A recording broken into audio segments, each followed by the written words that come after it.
Olá, o projeto Contagem Regressiva une 5 profissionais que atuam em licitações e contratos e tem por objetivo trazer para vocês que nos assistem as principais operações trazidas pela nova Lei de Licitação e Contratos, a Lei 14.133 de 2021.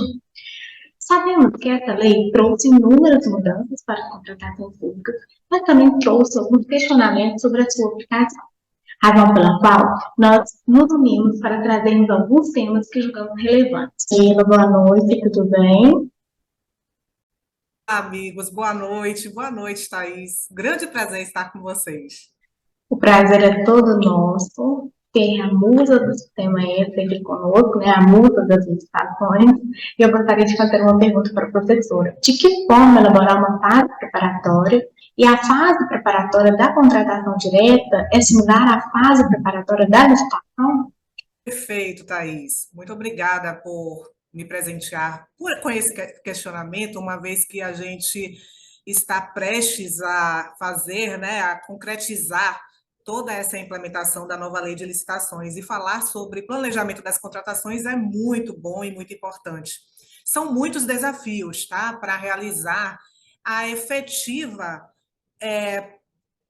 parte de planejamento e organização da fase preparatória das compras e contratações públicas. E antes de responder ao seu questionamento, eu quero te dizer o que acontece na prática. Os órgãos públicos da administração pública brasileira organizam as suas demandas por requisições ou solicitações de demandas e formalizam os seus pedidos de compras, contratações, a área de licitações.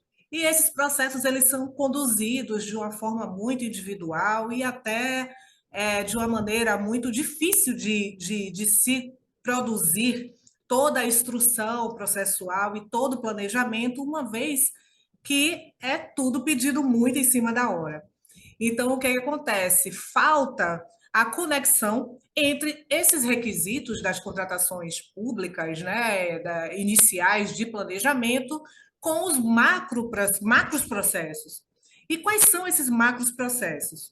Eu quero deixar claro que o Tribunal de Contas ele já vem fazendo algumas anotações com relação a esse ponto, e aí eu trago o Acórdão 2622 de 2015, trouxe de 2015 de forma proposital para a gente verificar que há uma necessidade, uma requisição de melhoria e de cuidado com a fase preparatória antes do advento da nova lei de licitações. E o que é que ele fala, o que é dito nesse acordo? Que há uma falta de visão estratégica nas compras e contratações públicas, deficiência na definição do objeto, a deficiência também da estrutura do processo administrativo, ausência de decisões colegiadas e muitas outras questões.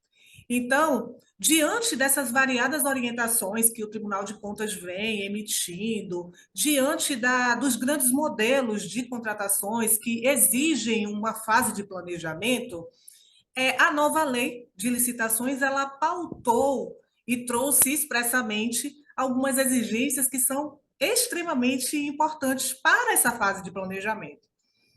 E aí, o que acontece? Ela deu destaque a um ponto que é crucial, ao planejamento estratégico, que nós conhecemos como a governança pública.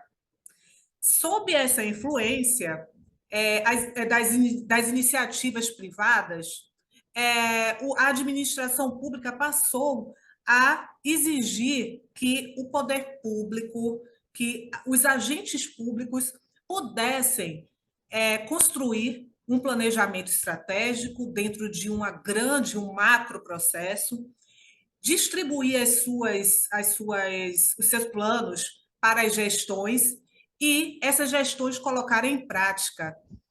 Isso, gente, é tão importante que trouxe uma previsão na nova lei de licitações. E aí eu quero deixar claro aqui para vocês esse trecho.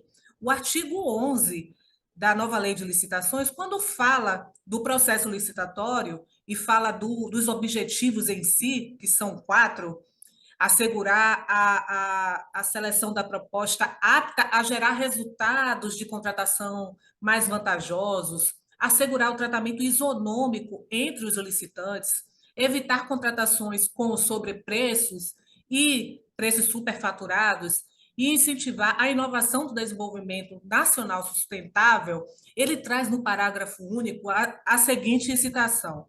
Eu vou abrir aspas aí e vou dar uma lida para que a gente possa garantir a finalidade do texto, tá?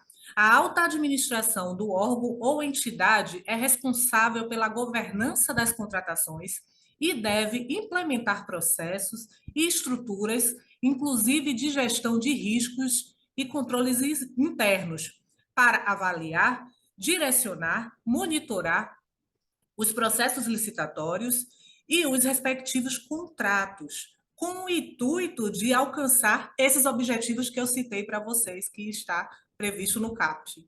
Olha que interessante.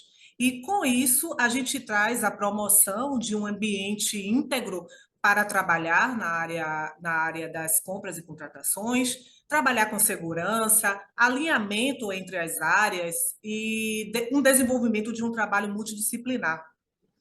Pessoal, além dessa questão da governança, é importante que as solicitações, as requisições de compras, elas estejam alinhadas com os planos os planos anuais, o plano anual de contratação e as leis orçamentárias.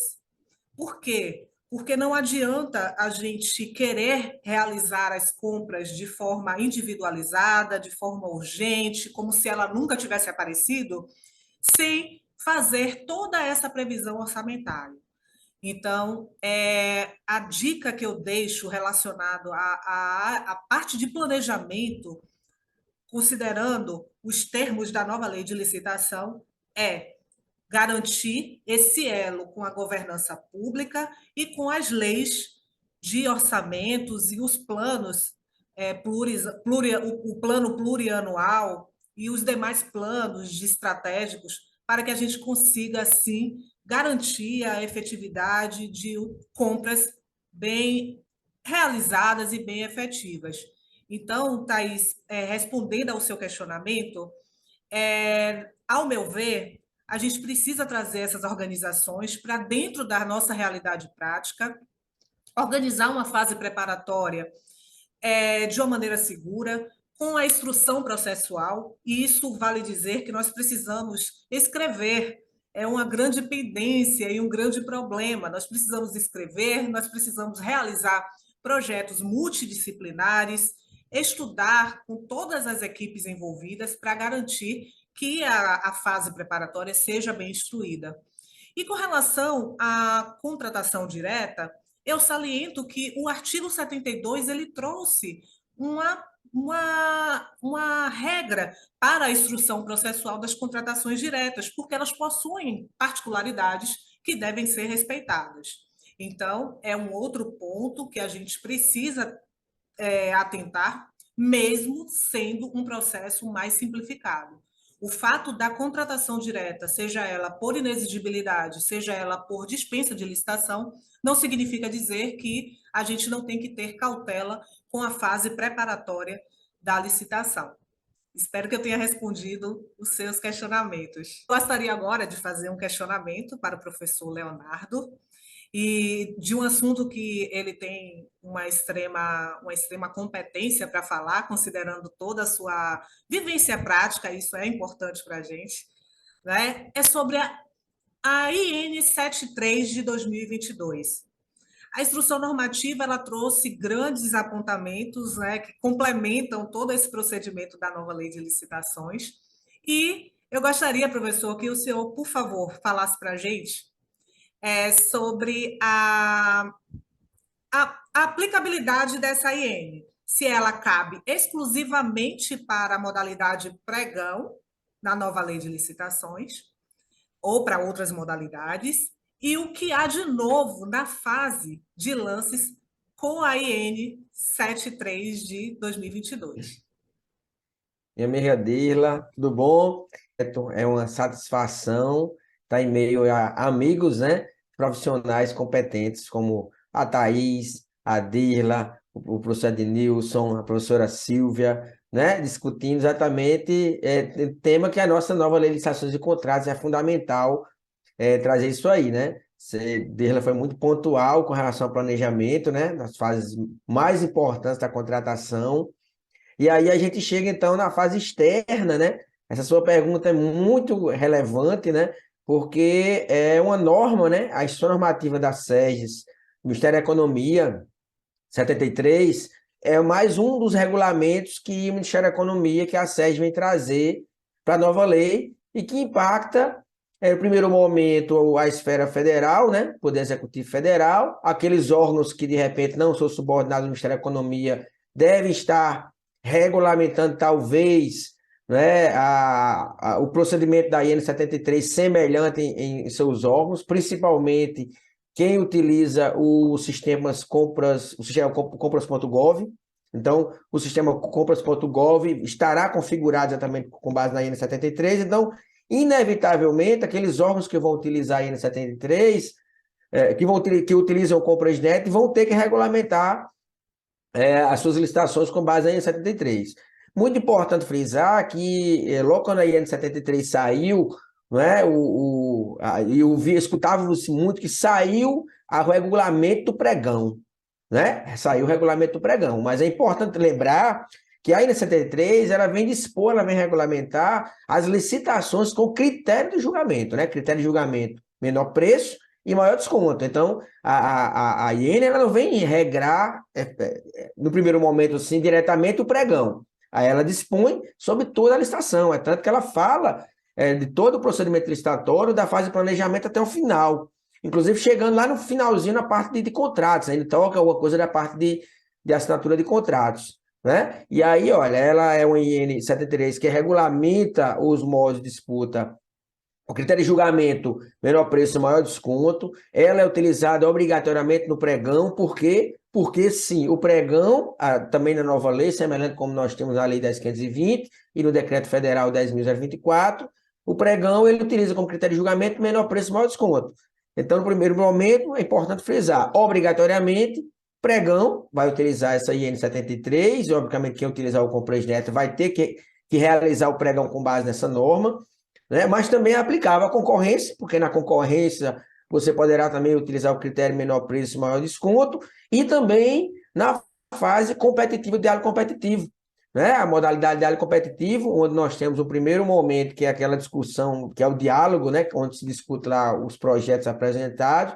Na segunda etapa, que é a parte exatamente de disputa competitiva, poderá ser utilizada a IN 73 também. Então, é muito importante primeiro lembrar disso aí. Não é uma IN que simplesmente regra o pregão, regra o modo de disputa, que por tabela será o pregão, né? De novidade que nós temos, vamos dizer assim, primeiramente é importante lembrar que a própria lei já falava, a IN traz os modos de disputa da fase de lance, né? Ele rege também os modos de disputa na fase de lances das licitações agora na nova lei, por isso que a IN serve para a concorrência, porque a concorrência nós teremos também fase de lances, né? E aí a IN traz lá modo aberto fechado, modo fechado e aberto, né? Lembrando que a própria lei 14.133 já trazia no artigo 56 exatamente que a fase de lance, os modos de disputa seriam aberto, fechado, que esses modos poderiam ser utilizados isoladamente ou concomitantemente.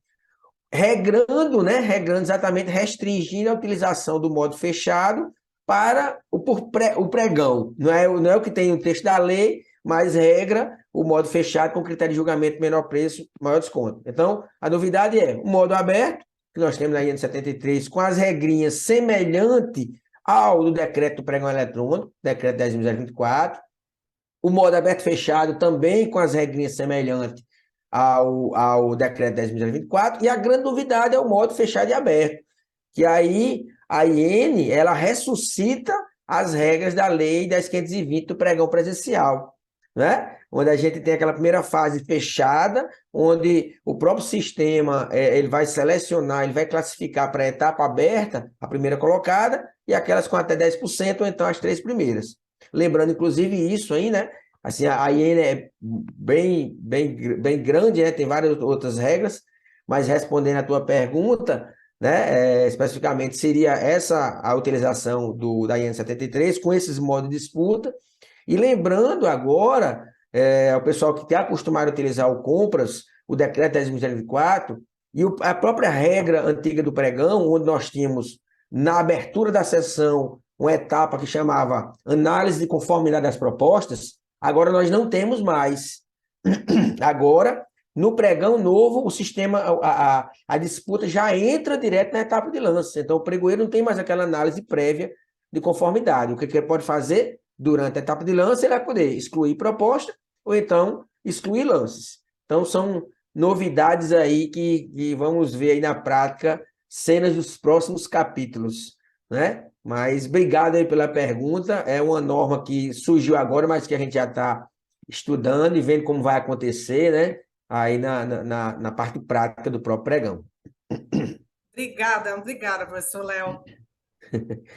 E aí, aproveitando, seguindo a nossa discussão aqui, né? Gostaria de fazer uma pergunta ao professor amigo Ednilson, que é sobre um assunto também muito importante, impactante, né? Destaque na nova lei, que é a contratação direta.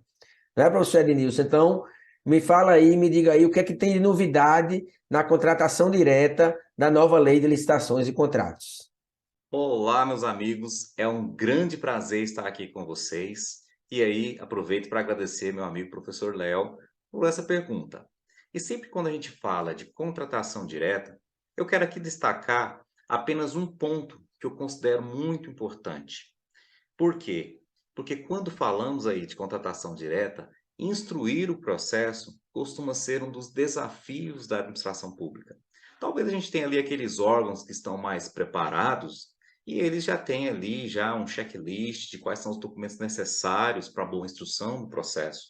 Mas a gente sabe que, às vezes, na grande maioria da administração pública, desconhece a forma de instruir o processo. E aí, nesse quesito, quando a gente fala de instrução do processo, instruir o processo é contar uma história, né? Eu tenho ali um início daquela história, uma necessidade, uma demanda da administração, que será atendida ao final daquele processo de contratação, né? E aqui, no nosso caso específico, contratação direta. E aí, a nossa nova lei de licitações, ela deixou bem claro no artigo 72 que o processo de contratação direta, né, que compreende aí os casos de inexigibilidade e de dispensa de licitação, deverá ser instruído com os seguintes documentos. Então, veja só, a lei já traz quais são os documentos necessários. E aí cabe aqui um alerta. Eu não vou mais simplesmente abrir o meu processo de contratação, ir ao mercado, coletar ali 3 propostas, né, juntar e assinar um contrato. Eu tenho aqui alguns documentos que são necessários. E aí eu quero destacar alguns que considero muito importantes. No inciso 1, nós temos ali a formalização da demanda. E aí esse inciso ainda fala, se for o caso, o estudo técnico preliminar, análise de riscos, termos de referência, projeto básico ou executivo. Mas veja só, vamos focar aqui na formalização da demanda. Pessoal, formalizar a demanda é o quê? É justificar a minha necessidade da contratação. É justificar a minha quantidade, qual a quantidade que eu preciso naquela contratação. É justificar que aquelas especificações técnicas que eu estou exigindo, elas realmente são necessárias. Ao cumprir esses 3 requisitos de justificativa, eu tenho aquilo que nós chamamos de justificativa da contratação. Então, veja só, esse é um documento muito importante, né? No inciso 2, vai falar sobre a estimativa de despesa, que deverá ser calculada na forma estabelecida no artigo 23. Veja só, nós vamos precisar ir lá no artigo 23, verificar quais são os requisitos. E aí, eu não vou simplesmente, como eu disse, ir ao mercado coletar 3 preços. Eu vou ter que seguir, né, a forma de estimar essa despesa. No inciso 3, vai falar do parecer jurídico ou parecer técnico. Quero destacar aqui o parecer técnico, principalmente quando quem está fazendo ali, instruindo a contratação direta, não é a área que demandou.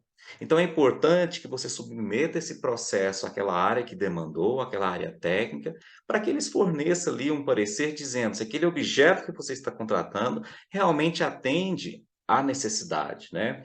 O inciso 5 ele vai falar também que comprovação de que o contratado preenche os requisitos de habilitação e qualificação mínimo necessário. Então, nós vamos exigir também dessa empresa documentos de habilitação e, veja só, qualificação, seja técnica, né, ou econômico-financeira, mínimo, para poder assinar aquele contrato, né? Então, vale a pena a gente estudar o artigo 72 para instruir bem o nosso processo de contratação.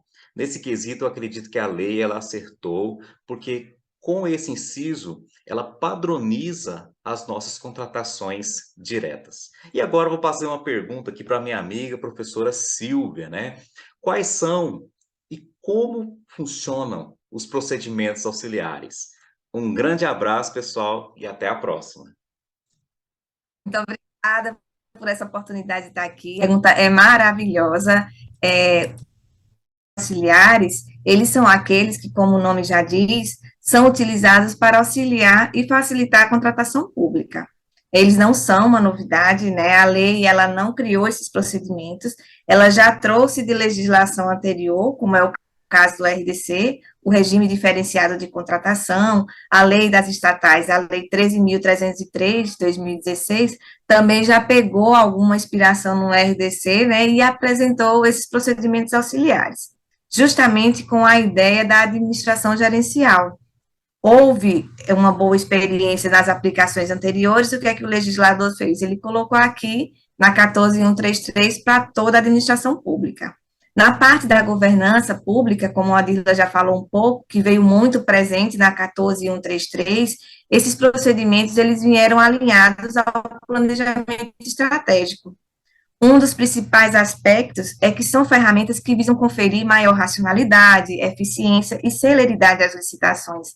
Esse modelo gerencial traz eficiência administrativa, né? O que é que ele sugere?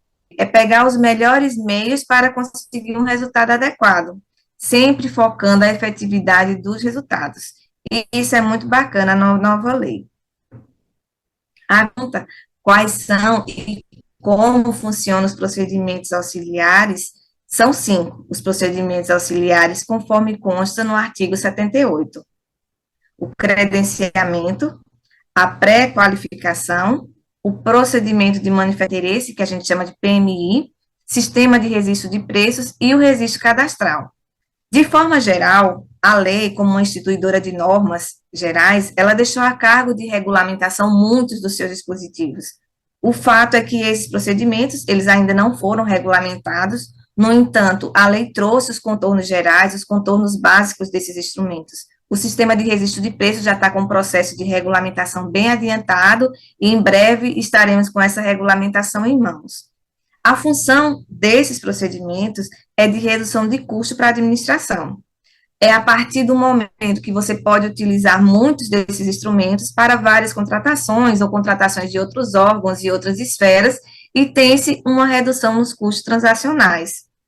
Há um detalhe que as pessoas ainda confundem muito, procedimentos auxiliares com modalidade de licitação, né, e é o caso do sistema de registro de preços, por exemplo, né, é necessário que a gente separe os procedimentos auxiliares dos contratos, a natureza jurídica deles não é de contrato, mas a ideia é de trazer eficiência à contratação. Por quê? Porque eles são instrumentos prévios a muitas dessas contratações. Eles servem para que se ganhe tempo na administração, né?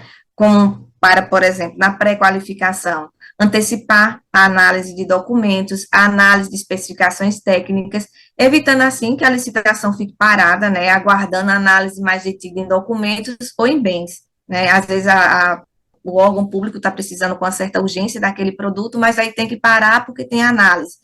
Então, tem a pré-qualificação que auxilia nisso. O credenciamento, que é voltado para auxiliar na contratação direta, no caso em que é viável e vantajosa para a administração pública, a realização de contratações simultâneas, por exemplo, né, a questão de contratação de médicos para atendimento, tradução, esse tipo de coisa que não há exclusão, é definido padronização de contratos. O próprio sistema de registro de preços, que é uma ata, também não tem uma natureza contratual, mas é por meio de uma ata que nós vamos ter instrumentos contratuais para contratações futuras. O procedimento de manifestação de interesse, o PMI, como a gente viu logo no início, uma das ideias justamente da nova lei de trazer maior eficiência, eficácia e efetividade é atrelar tudo isso à busca de inovação. Então, a ideia de um PMI é que ele seja anterior a uma licitação, justamente para trazer informações técnicas, estudos, levantamentos e orientar a administração no momento da elaboração dos seus projetos básicos, nos seus termos de referência para uma licitação, né? E, por último, o registro cadastral. Esse é um pouco mais tranquilo, justamente porque é um velho conhecido, né? O SICAF, o CRC, que muitos estados e municípios possuem. Aqui, nesse item, a gente tem duas alterações que merecem destaque. Na nova lei de licitações, tornou-se obrigatório o uso do registro cadastral unificado do Portal Nacional de Contratações Públicas, que é o PNCP, uma inovação também da lei, que lá vai centralizar todas as informações sobre os fornecedores do setor público em todo o país. E a necessidade de avaliação dos contratos na execução contratual, que será feita com base em indicadores, que estamos aguardando a regulamentação, como eu falei logo no início, para saber como será feita essa avaliação, né? Isso vai conferir medidas de incentivo aos que possuírem ótimo desempenho, anotarem seu registro cadastral, que é o cadastro de atesto de cumprimento de obrigações. Lá no PNCP vai ter todo o histórico do fornecedor, o contrato, os pagamentos, se o trabalho foi bem executado, tudo isso acessível para todos, promovendo transparência, né? De forma geral, é essa a função dos procedimentos auxiliares. Depois a gente pode até detalhar mais um pouquinho, mas de forma geral é isso. Eles vieram para auxiliar a contratação. E agora eu quero fazer uma pergunta para a Thaís, seguindo o nosso formato, né? Thaís, a parte jurídica, ela veio muito presente na questão do assessoramento ao gestor público, acompanhamento dos contratos na administração. Na sua opinião, qual o principal destaque trazido pela nova lei de licitação no que se refere à assessoria jurídica? Muito pertinente a sua pergunta, minha amiga.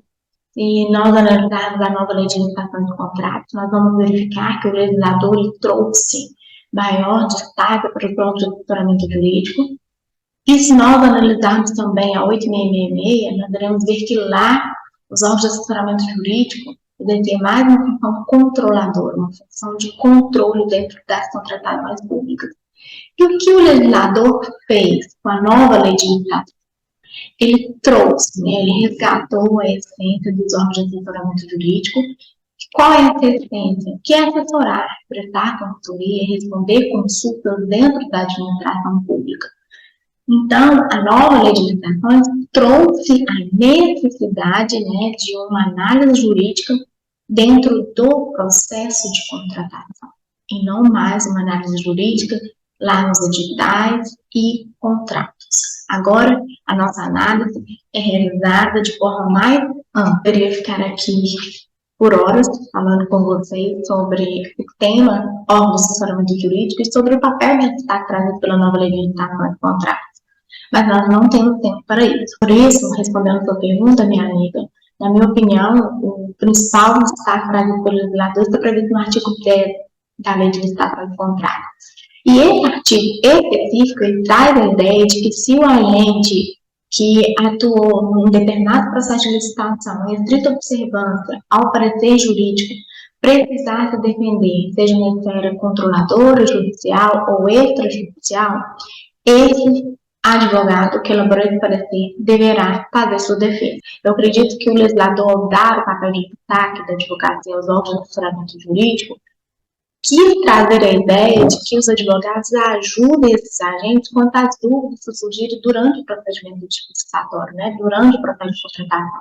E falta isso na administração pública, faltava essa essência da advocacia dos órgãos de assessoramento jurídico, porque a nossa função não é apenas controlar o processo, mas sim orientar, né, efetivamente apoiar e apresentar aí as melhores soluções para o caso concreto. Então, há uma necessidade, sim, mais efetiva, de forma aí que nós possamos apresentar soluções que possam dar segurança jurídica a esses agentes, mas também às contratações públicas. Então, acredito que a gente termine esse primeiro bate-papo, não é? Um bate-papo muito rico, cada um com um tema muito relevante na área de licitações, não é? O pontapé inicial, né? E mais uma vez gostaria de agradecer a companhia das minhas amigas profissionais, aí, professoras, né? Cada um com sua experiência na sua área, e espero que a gente tenha contribuído aos amigos que estiverem nos assistindo, né? Então, um abraço a todos e até a próxima, que tem mais novidade por aí. Aguardem que vem novidade.